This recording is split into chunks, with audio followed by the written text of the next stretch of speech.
Close your eyes, but keep your ears open. Tonight, we return to the rooftops of Durnholm, where the wind hums old songs, and the gargoyles still remember the boy who flew. Part 1: The Abandoned Infant and the Silent Watchers. In the ancient city of Durnholm, where twilight lingered longer than it should and the sky was often veiled in grey mist, there stood a cathedral so old its foundations seemed carved into the bones of the earth itself. Its spires reached high into the heavens, twisted like the fingers of forgotten gods, and at its peak, perched in eternal silence, were the gargoyles, stone creatures with hollow eyes and wings outstretched as if frozen mid-flight. It was on a night thick with storm clouds that a child was left alone beneath their gaze. Wrapped in nothing but a tattered shawl stained with rain and ash, the infant lay curled upon the cold stone steps, untouched by warmth or voice. Thunder cracked above like the breaking of some ancient seal, and yet the child did not cry. He simply stared up at the sky, his tiny breaths shallow but steady. By morning, he was found by Brother Merrick, a monk who had risen early to ring the bells for prayer. At first, he thought the bundle might be a trick of the wind, a cloak caught in the rain. But when he touched it, the baby stirred, blinking slowly as though waking from a long dream.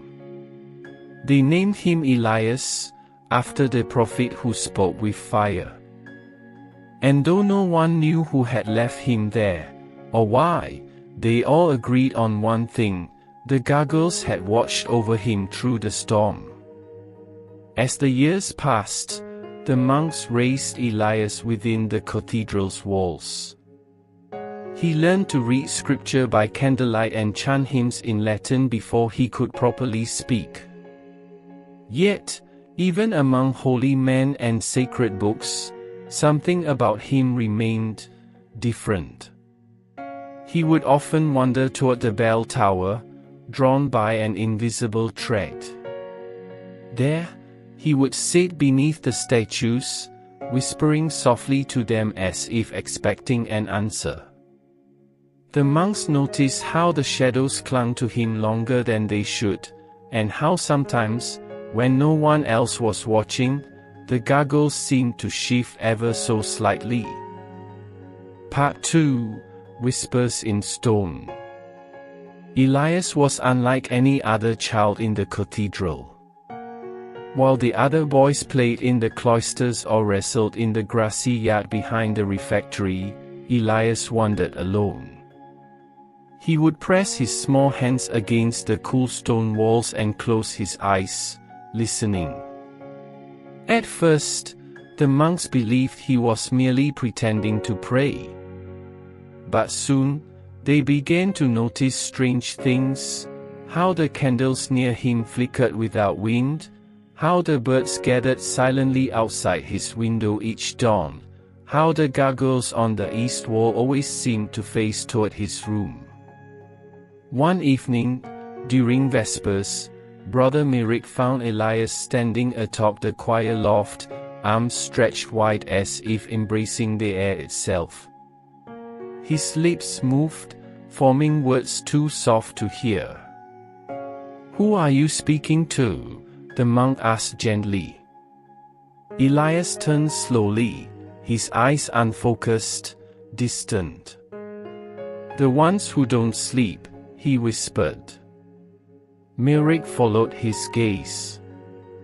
Outside the stained glass windows, the gargoyles sat motionless as ever, their faces frozen in expressions of grim warning. But then, as the monk blinked, one of them, just for a moment, seemed to tilt its head downward, toward the child. He never spoke of it again. From that night on, Elias began to change. He stopped eating much of anything, claiming the stars fed him. He no longer needed sleep, he said, because the wind sang him lullabies. And most unsettling of all, he started to know things no one had told him. He would point at a cracked column and say, "That one fell once, long ago." He would run his fingers along a carving and murmur, "This name was scratched away in anger." The monks tried to explain it as imagination. But deep down, they knew better. Something had begun. Something ancient. And Elias was listening. Part 3: The First Flight and the Awakening of Stone. It was on a night when the moon hung low and full, casting silver light over the rooftops of Durnholm, that Elias vanished from his room for the first time. Brother Merrick had checked on him just before compline, finding the boy curled beneath his thin blanket, eyes closed in what seemed like peaceful sleep. But when he returned an hour later with warm milk, the bed was empty. The window stood open, though no latch had been touched. The monks searched the cathedral grounds through the night, calling his name into the wind. They scoured the cloisters, the refectory, even the crypts below. Nothing. No footprints. No sign of struggle. Then, at dawn, as the first rays of sunlight stretched across the city, someone pointed upward. There, perched atop the tallest spire of the ruined bell tower, was Elias. He sat calmly on the edge of a gargoyle's wing, legs dangling above the abyss, his hair dancing in the breeze. He looked down at the gathered monks with calm curiosity, as if surprised they hadn't known where to find him. "How did you get up there?" Brother Merrick called, voice trembling. Elias blinked slowly. "I flew," he said simply. No one believed him. Not at first. Some thought he had climbed. Others whispered of witchcraft. But none could explain how he had reached such a place without rope or ladder.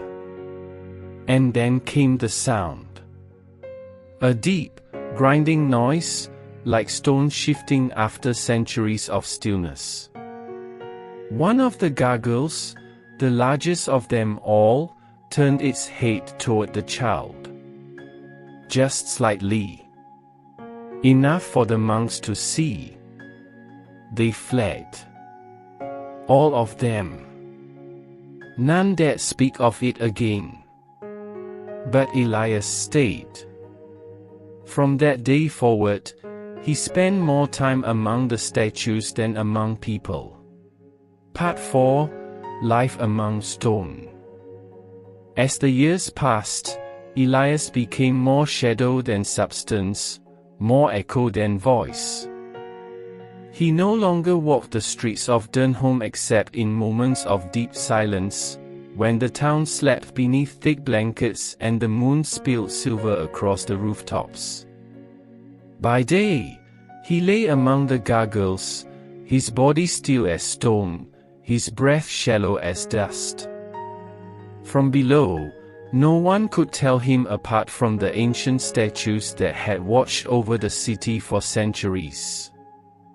But when night fell, Elias stirred. He moved like smoke between towers and spires, leaping with unnatural grace from ledge to ledge. The wind carried him, not resisted him. The stones welcomed him, not questioned him. He wore robes stitched from rags and bark, bound together with vines and thread pulled from forgotten tapestries. His feet never made sound on stone or wood. His eyes held reflections that did not belong to this world. He fed not on bread or meat, but on dreams, his own and those left behind in the air like perfume. He drank dew gathered from broken windows, and sometimes, when the sky wept softly, he opened his mouth to the clouds and let them feed him.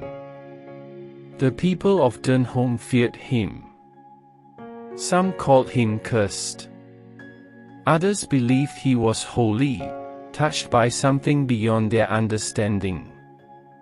A few whispered that he had become one of the gargoyles himself, alive only at night, silent only by day. But Elias paid no mind to what they said. He had found his place, not among men, nor entirely among stone, but somewhere in between. And so he remained, perched high above the city, watching. Always watching. He saw lovers argue beneath lanterns. He saw thieves vanish into alleyways. He saw children cry in their sleep. And sometimes, when the wind blew just right, he sang a low, mournful tune that made dogs howl and babies dream of flying. Elias had been raised by gargoyles. Part 5: The Forgotten Names. There came a time when Elias no longer answered to his name. It slipped from his memory like water off stone. He remembered fragments, his mother's lullaby, the priest's blessing, the scent of candle wax on cold nights, but the name Elias felt distant, like a word spoken in another life. He stopped responding when called. He no longer needed names. He had learned others.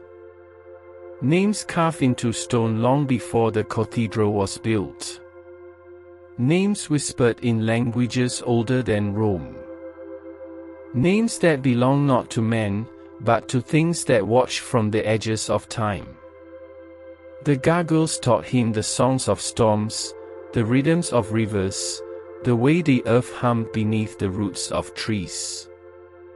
He learned how to read the cracks in stone, how to hear the heartbeat of the city through its foundations.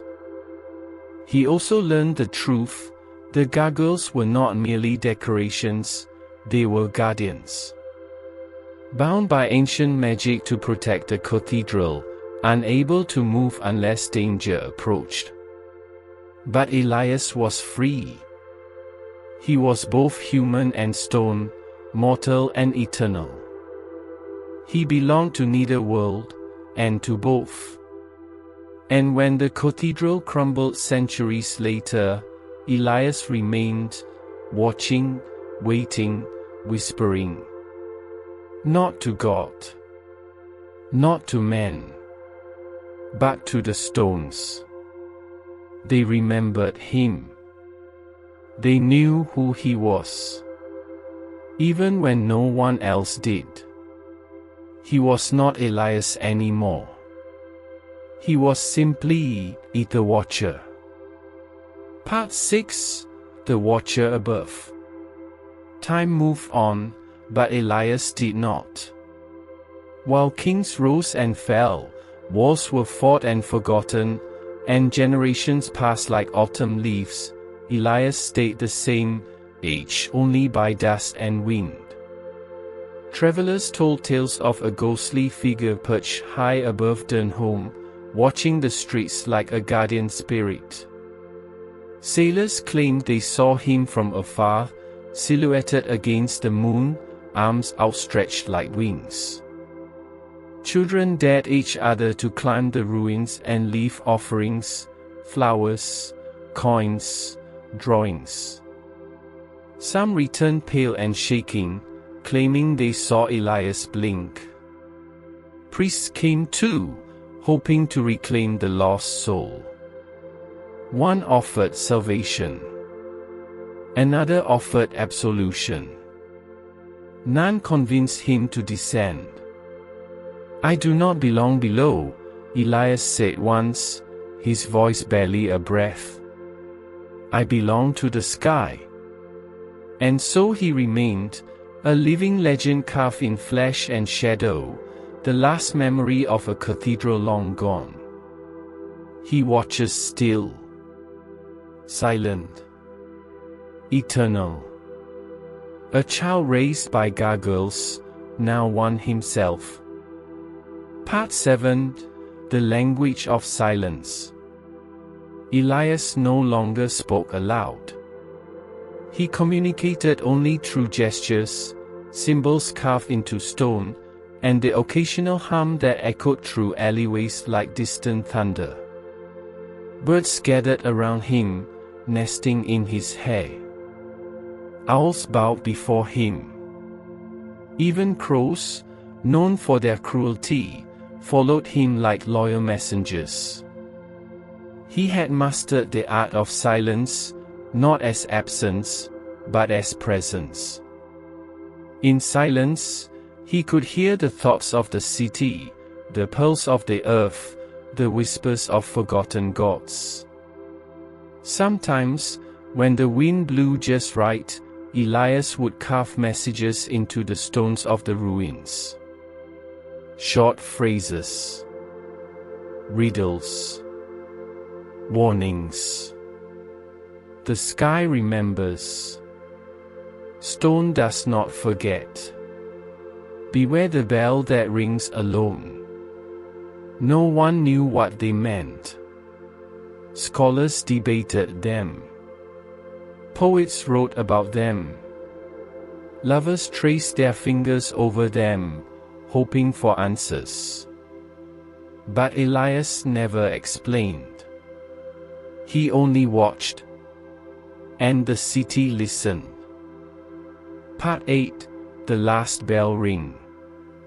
There came a night when the bell of the ruined cathedral rang. It had not rung in centuries. The rope was gone. The tower cracked. The bell itself was covered in vines and bird nests. Yet, on that night, the sound echoed through the valley like a funeral knell. People rushed outside, looking up to the sky. Some fell to their knees. Others ran in fear. Only Elias stood still. On the highest point of the ruins, he turned toward the north and closed his eyes. The bell rang again. Then again. 3 times in total. When it fell silent, so did the wind. So did the birds. So did the city. And for the first time in decades, Elias descended from the heights. He walked slowly through the streets, touching walls and trees, as if saying goodbye.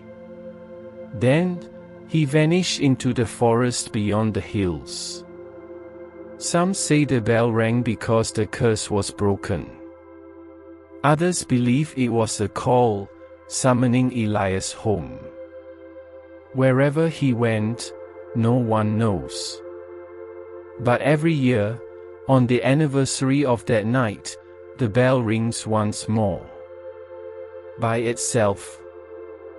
Part 9, The Forest Guardian. Deep in the northern woods, where fog rolls like ocean waves and trees stand taller than castles, Elias is said to live still. Hunters claim they've seen him standing among the trunks, half hidden in mist, wearing robes woven from bark and twilight. His face is unreadable, his eyes reflecting the stars even in daylight. He moves without sound. Leaves don't crunch beneath his feet. Animals do not flee. They bow. Some say he speaks to the forest now, teaching it lessons learned from stone and sky. Others believe he has become part of it, root and branch, whisper and breeze. Children who wander too far are sometimes guided back by a soft hum in the wind. Travelers lost in snowstorms wake to find paths cleared for them. Elias is not seen often, but he is felt in the rustle of leaves, in the hush before a storm, in the way the forest holds its breath. He is the guardian of forgotten things, the watcher of hidden places, the child raised by gargoyles, now the soul of the wild. Part 10. The Final Whisper. One day, when the last city falls and the final bell tolls, Elias will return. He will rise from the forest, his form shifting between man and beast, between flesh and stone. The gargoyles left behind will awaken, stretching their wings for the first time in centuries. And together, they will fly, not to war, nor vengeance, but to the stars. For Elias was never meant to stay. He was meant to wait, to guard the memories of a world that forgot its own past. And so, as you lie beneath your blankets tonight, drifting into sleep, listen closely. Can you hear it? That soft whisper in the wind? It might be Elias, reminding the world that some stories are never truly over. Good night.